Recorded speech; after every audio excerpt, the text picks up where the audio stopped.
This is Axel 72 in association with Squared Circle Boxing. Pleasure to be joined by Anthony Cacace today. Anthony, how are we, man? I'm good, mate. I'm good. How are you? Doing very well, thank you. And, an instant reaction, I suppose, from you from what we've just seen Nathan Heaney drawing with Brad Pauls.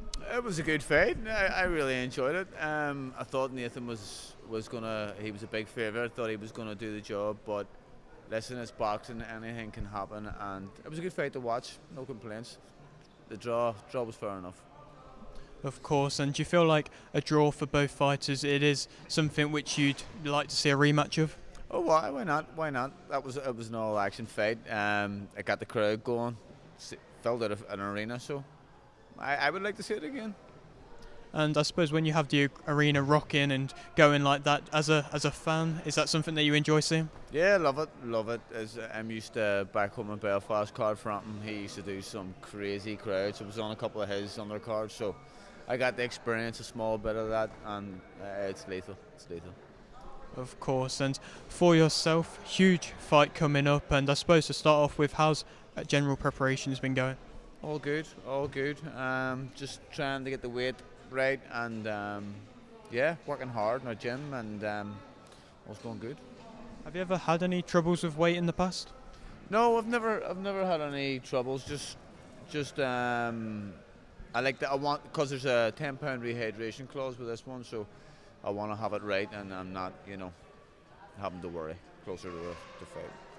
Of course, and with the delay, I suppose, weight-wise and preparations-wise, have you had to, I suppose, push back things a little bit and change your plans a bit? Well, that's what I was saying. I mean, my weight was good. I had the weight under control, and then it happened with Fury getting cut. So, yeah, it's kind of a reset, but all's good. Listen, I've done this all my life. It's something I'm used to, so.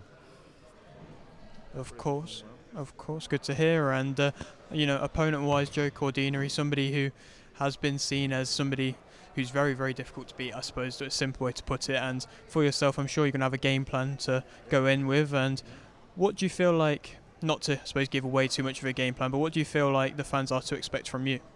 Listen, I'm just going in to try my best. As I say, I have 25 years experience behind me in this game, so I'm just delighted and happy to be where I'm at, and for to get a big shot on this Saudi card. I mean, that's all I'm looking at, and I'm gonna leave it all in the ring and do my very best to bring the IBF title home to Belfast. Do you feel like your experience, they talk about, experience playing a factor, but do you feel like it actually does play a key factor? Yeah, it definitely does. You be around this game, you come to shows like this, you see how everything works. Everything adds, once you learn this game, small bits of pressure comes off you, do you know what I mean? So it's just, yeah. Of course, and coming in as a bit of an underdog, are you coming in with an underdog mentality? I am. I mean, I know that no one's giving me a shot, but I believe I can do the business here. I mean, I think the better the opposition, the better I fight. So I'm in the top dog. You know what I mean? Two-time world champion. So I think he'll bring the best out of me. And how did you, I suppose, come about getting this opportunity from fighting on a huge Saudi card? It was a random one. My manager, Simon Legg, he rang me in January. Told me about, how would you like a gig in Saudi? I was like, would love that. He never told me who it was or what it was for. So, I mean, that's how it all started. A couple of days later, I found out it was for the IBF title, and it was Joe Cordina. And I mean, it's a dream come true. World title shot. I've trained and I've fought hard all these years to get in this position, and I'm here. It most definitely is deserved. And have you had the opportunity of going out to Saudi yet? No, I haven't. We were supposed to go out.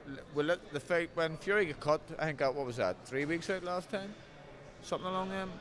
So we were leaving 10 days. So it was close enough. And I suppose, what have you made of what you have seen of the cards and the shows that they put on so far?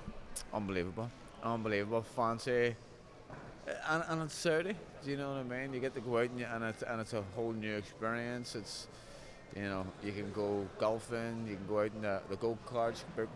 Listen, it's a great experience, and And also, it's now taking over boxing. This is where the money is, and where everyone wants to go and fight. So, great, mate. It's great.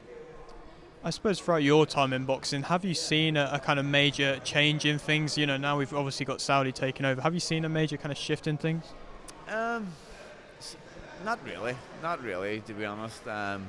Eddie Hearn was, you know what I mean. He had the game, and DAZN, they have the game wrapped up basically. So, I mean, with the likes of, you know, Saudi and Turkey Al Sheikh coming in, I mean, it just brings more opportunities to the fighters and to their families. So, it's good for boxing.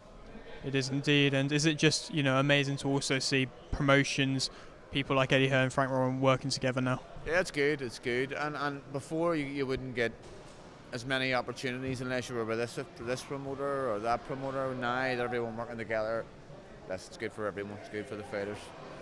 Of course, I'm going to leave with your final question. Appreciate your time here. Other than, of course, you know, winning in boxing, and that's an amazing part, what else is your favourite part of the sport? I just love the memories you have. You know, these nights where you're fighting for the British title, you're fighting for titles. You know what I mean? That's what it's all about. You know what I mean? Of course, Anthony. Thank you very much, man. Thank you.